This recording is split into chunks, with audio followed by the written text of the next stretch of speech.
খাদেম হুসাইন রজভী রহমতুল্লাহ আলাই গতকালকে ইন্তেকাল করেছেন। ইন্না লিল্লাহি ওয়া ইন্না ইলাইহি রাজিউন।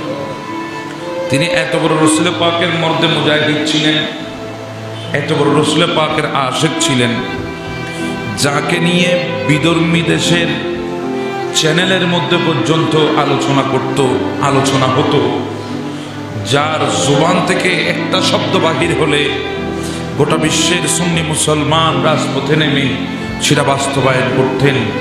এত বড় একজন হাস্তি বুজুর্গ, যিনি হযরতে খাদেম হুসাইন রজভী রহমতুল্লাহ আলাই। ফ্রান্সের বিষয় যখন আসলো, তিনি এক কথাই বলেছিলেন যে ফ্রান্সের সাথে সবাই সম্পর্ক রাখতে পারে, কোনো অসুবিধা নাই, কিন্তু আমি সম্পর্ক রাখতে পারি না, কারণ সে আমার নবীর শানে বেয়াদবি করেছে।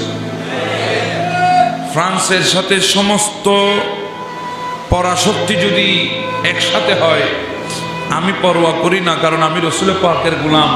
তারা ফ্রান্সের পক্ষে গেলে আমি মদিনাওয়ালার পক্ষেই আছি। তিনি বলেছেন, ফ্রান্স যদি আমাদেরকে হামলা করতে চায়, আমরা তার পাল্টা জবাব দেব। শুধু তাই না, প্রয়োজন হলে নিজের সর নিয়ে, নিজের মাথা নিয়ে আমরা যুদ্ধের ময়দানে নেমে যাব। এই হুঙ্কারটা শুনে গোটা বিশ্বের কাফেররা পর্যন্ত অবাক হয়ে গেছে, আশ্চর্য হয়ে গেছে।